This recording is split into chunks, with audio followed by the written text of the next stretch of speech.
Hello everyone, welcome to MK's Biovision. Today we'll discuss a genetic modified crop in which RNA interference technique has been used. अब ये RNA interference technique क्या है?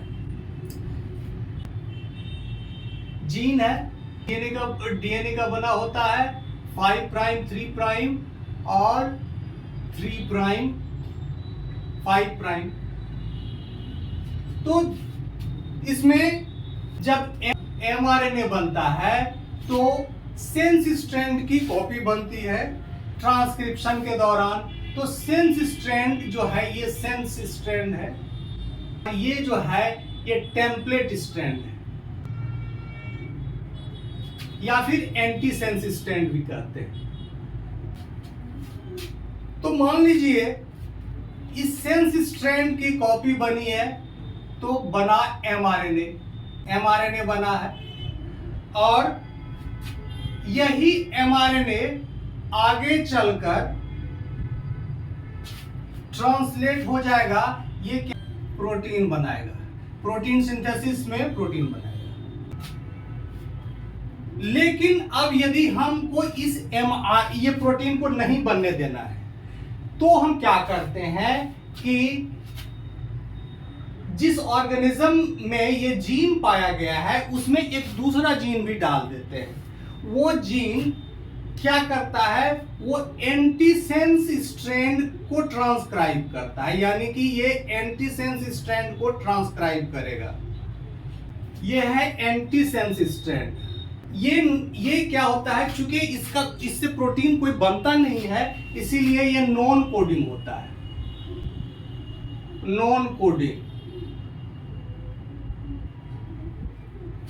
लेकिन sense strand और anti sense strand के transcription को एक ही promoter से जोड़ दिया जाता है ताकि इक्वल अमाउंट में सेंस और एंटी सेंस स्ट्रैंड का ट्रांसक्रिप्शन हो सके। तो यानी कि जितना mRNA बनेगा उतना ही एंटी सेंस RNA बनेगा। अब जिस समय इस जीन का एक्सप्रेशन होना होता है उस समय ट्रांसक्रिप्शन होता है, mRNA होता है, साइमल्टेनियसली एंटीसेंस RNA भी बन रहा होता है इक्वल अमाउंट में। तो ये क्या करेगा, ये दोनों आपस में, चूंकि ये सेंस स्ट्रैंड और एंटीसेंस स्ट्रैंड दोनों RNA है और दोनों कॉम्प्लीमेंट्री है, ये आपस में एक दूसरे से कंबाइन कर जाएगा और डबल स्ट्रैंड RNA बन जाएगा, डबल स्ट्रैंड RNA बन जाएगा। You know, double strand RNA is much more stable than the double stranded DNA.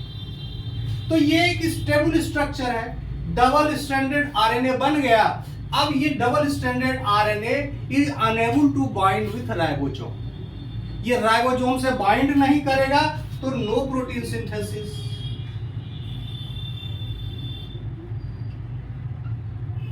Protein synthesis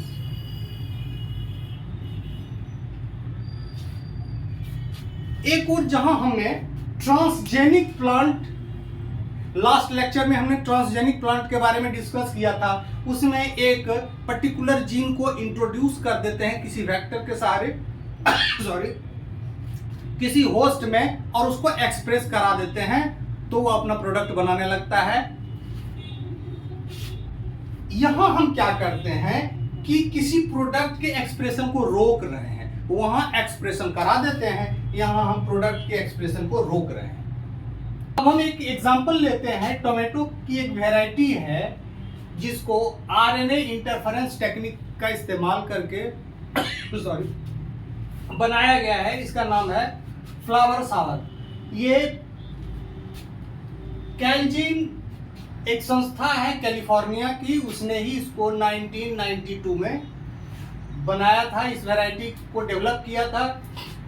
अब इस वैरायटी की खासियत क्या है, इस टोमेटो की इस वैरायटी की खासियत क्या है कि टोमेटो में के जो फ्रूट के वॉल में पॉलीगैलेक्टोयूरिनेज जीन ऑटोमेटिकली एक्सप्रेस होता है, नेचुरल एक्सप्रेशन होता है इस जीन का। और ये जीन क्या करता है कि सेल वॉल का जो सीमेंटिक मटेरियल है पेक्टिन, इसको डाइजेस्ट कर देता है। इसके डाइजेस्ट करने से क्या होता है कि टमाटर का जो फ्रूट होता है वो सॉफ्ट हो जाता है, और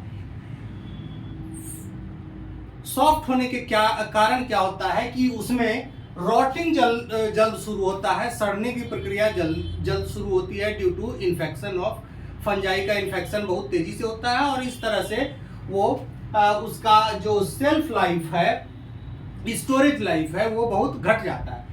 इसको हम यदि हम किसी तरह से इस एंजाइम के एक्सप्रेशन को रोक दें तो पेक्टिन जो सेल वॉल के अंदर है वो बना रहेगा, ये डिस्ट्रॉय नहीं होगा, और टोमेटो का जो रॉटिंग है वो रुक जाएगा। इस तरह से इसका सेल्फ लाइफ बढ़ जाएगी। इसी चीज को करने के लिए आरएनए इंटरफेरेंस टेक्निक का इस्तेमाल किस तरह इसमें किया गया है, इसको हम देखते हैं। इस जीन ये एंजाइम है जो टोमेटो में एक्सप्रेस हो रहा है, तो जीन पीजी जीन एक्सप्रेस हो रहा है। अब ये पीजी जीन जब एक्सप्रेस हो रहा है तो ये मैसेंजर आरएनए बनाएगा, एमआरएनए बनाएगा, और यही एमआरएनए का ट्रांसलेशन होगा तो बीटा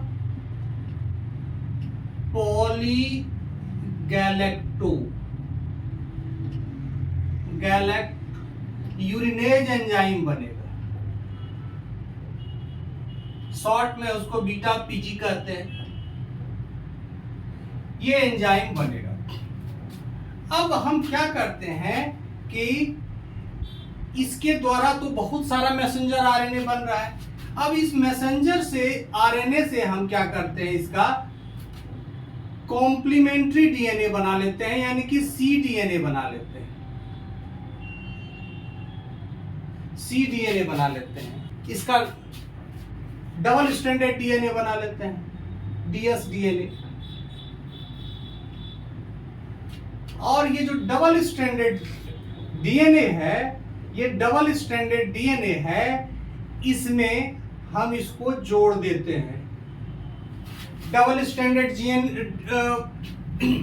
ये जीन हम लोग जानते हैं कि यहाँ कोई प्रमोटर होगा, उसके बाद ये स्ट्रक्चरल जो पार्ट है वो होगा, इस तरह से ये एक्सप्रेस होगा। तो हम ठीक इसी जो कोडिंग सीक्वेंस है उसके बगल में ये नॉन कोडिंग सीक्वेंस है, इससे कोई एंजाइम बनना नहीं है, नॉन कोडिंग सीक्वेंस है, इसको हम जोड़ देते हैं। तो इसके बाद अब हम देखते हैं क्या किस तरह से ये जीन हो गया।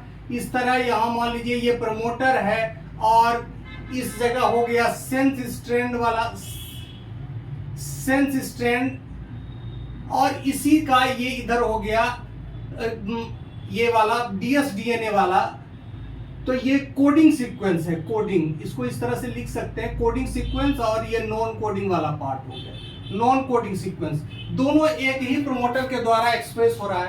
तो इसके द्वारा भी एमआरएनए बन रहा है, इसके द्वारा एमआरएनए बन रहा है, और इसके द्वारा क्या बन रहा है, एंटीसेंस आरएनए, एंटीसेंस आरएनए। अब एमआरएनए का कॉम्प्लीमेंट्री है एंटीसेंस आरएनए। अब एंटीसेंस आरएनए और एमआरएनए दोनों मिल जाएगा, दोनों। ये RNA is now no longer able to bind with ribosome and start protein synthesis. तो इस तरह से अब इसका ये प्रोटीन सिंथेसिस नहीं होगा तो कोई एंजाइम नहीं बनेगा, नो एंजाइम। और जब एंजाइम नहीं बनेगा तो क्या होगा, पेक्टिन जो है, पेक्टिन का लेवल हमेशा हाई रहेगा, ये पेक्टिन बना रहेगा, पेक्टिन डिग्रेड नहीं करेगा, और पेक्टिन जैसे डिग्रेड नहीं करेगा तो ये क्या करेगा, सेल्फ लाइफ को बढ़ा देगा,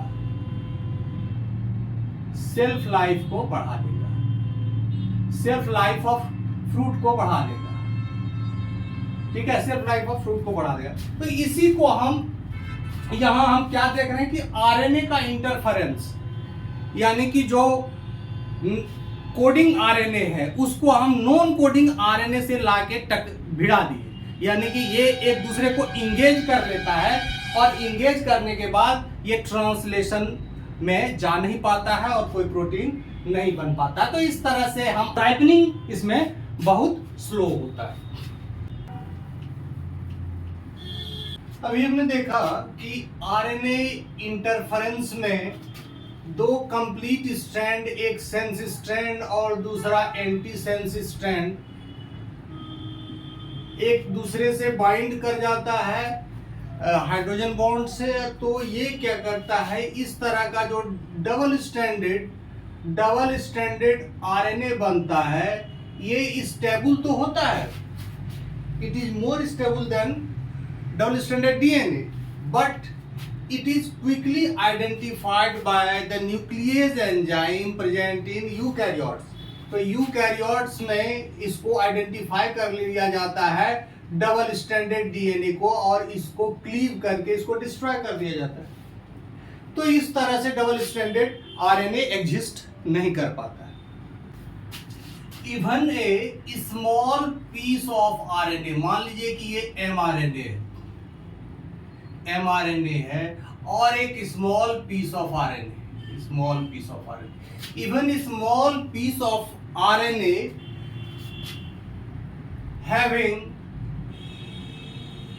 having 20 to 29 nucleotide length can destroy complete mRNA if it is bind with a protein complex called RISC. RISC stands for RNA induced silencing complex। हम लोग दो तरह के आरएनए को स्टडी करेंगे, स्मॉल इंटरफेरिंग आरएनए और एसआई आरएनए। दूसरा है माइक्रो आरएनए और एमआई आरएनए। तो इस तरह से हम देखते हैं कि आरएनए इंटरफेरेंस जब रिस्क कॉम्प्लेक्स के थ्रू होता है तो ये दो तरह के एमआरएनए का इसमें इन्वॉल्वमेंट देखा गया है। एक है एसआई आरएनए और दूसरा है miRNA. SiRNA exogenous in origin होता है। एक्सो का मतलब है it comes from double standard virus, double standard RNA virus या ट्रांसपोजोन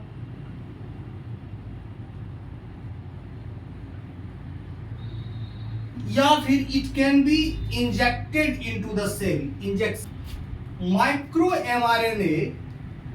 एमआरएनए कहीं बाहर से नहीं आता है, सेल के अंदर ही प्रोड्यूस होता है। ये इंडोजीनस होता है, endogenous in origin. It is produced from intron और अदर नॉन कोडिंग आरएनए। दोनों का पाथवे बाद में जाके एक ही तरह का हो जाता है। ये दोनों के दोनों जाके risk complex RNA induced silencing complex से जुड़ जाते हैं, जो कि जिसमें इंडोन्यूक्लियस एक्टिविटी होता है और ये समूचे आरएनए को क्लीव कर देता है। एसआई आरएनए की खास बात यह है कि ये आरएनए को डिस्ट्रॉय कर देता है, स्मॉल। जबकि एमआरएनए क्या करता है, ये या तो ट्रांसलेशन प्रोसेस को इनहिबिट करेगा, स्लो डाउन कर देगा, या फिर एमआरएनए को क्लीव कर देगा। ये दोनों कर सकता है। आरएनए इंटरफेरेंस के दो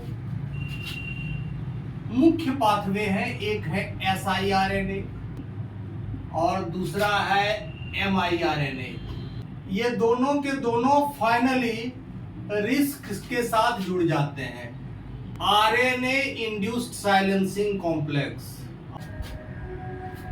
लास्टली क्या होता है, इसमें एक रिस्क जो है, एक जो एंटीसेंस स्ट्रैंड है उसको चुनता है, उसको सेलेक्ट करता है, और जो रिमेनिंग स्ट्रैंड है जिसको हम पैसेंजर स्ट्रैंड के नाम से जानते हैं उसको डिस्ट्रॉय कर देता है और ये जाके mRNA से बाइंड कर जाता है। तो ये जो रिस्क है ये इसके साथ ये एंटीसेंस स्ट्रैंड रह जाता है और अल्टीमेटली ये किसके साथ बाइंड कर जाता है, it binds with mRNA। Sequence specific binding होता है, ये फाइनली जाके इससे बाइंड कर जाता है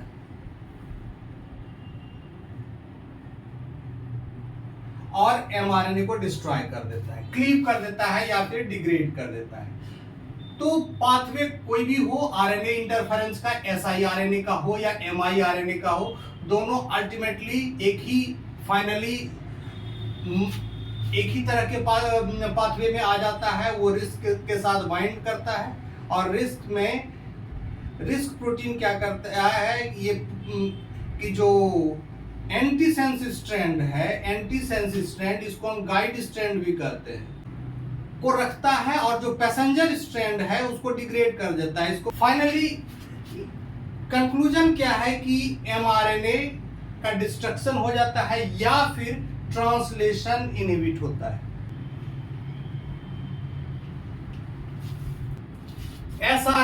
siRNA जैसा कि मैंने कहा कि ये डबल स्ट्रैंडेड आरएनए होता है, शॉर्ट डबल स्ट्रैंडेड आरएनए, और ये कहां से आता है, इट कम्स फ्रॉम वायरस और injected from outside.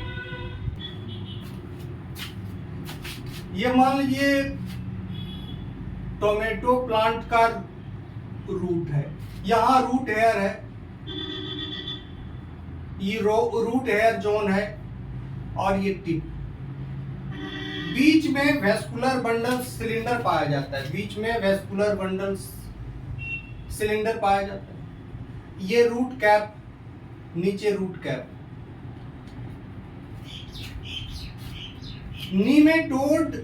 Nematode rhizosphere में काफी पाया जाता है, ये राइजोस्फीयर में नीमेटोड है।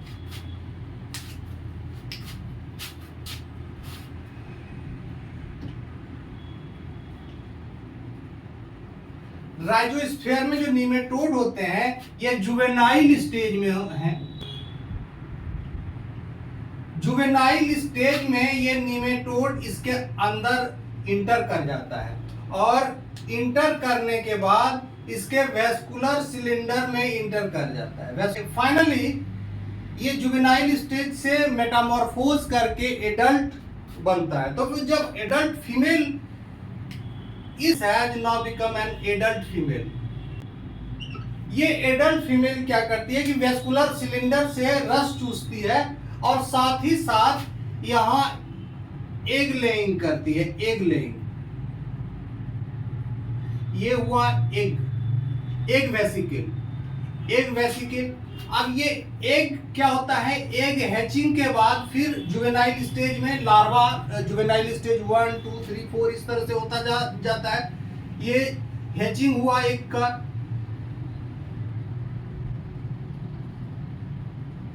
एग का हैचिंग हुआ, तो इस तरह से जुवेनाइल स्टेज में ये इंटर किया और फिर यहां आते आते ये मैच्योर एडल्ट निमेटोड बन जाता है और फिर एग लेइंग करेगी और फिर ये एग सॉइल में आएगा और ये फिर हैच होके जुवेनाइल स्टेज, और इस तरह से इसका मिलेडुगाइन इनकॉग्निटा जो निमेटोड है इसका साइकिल चलता है। तो जब ये एग लेइंग करती है तो उस समय बहुत सारे सेल जो होते हैं मल्टी न्यूक्लिएट हो जाते हैं और उसके न्यूक्लियस फ्यूज कर जाते हैं, जॉइंट सेल बन जाते हैं और वहां से ये फीडिंग करता है यानी कि रस चूसता है। इसके कारण जो एरिया है ये एरिया में नोट का फॉर्मेशन हो जाता है, नोट का फॉर्मेशन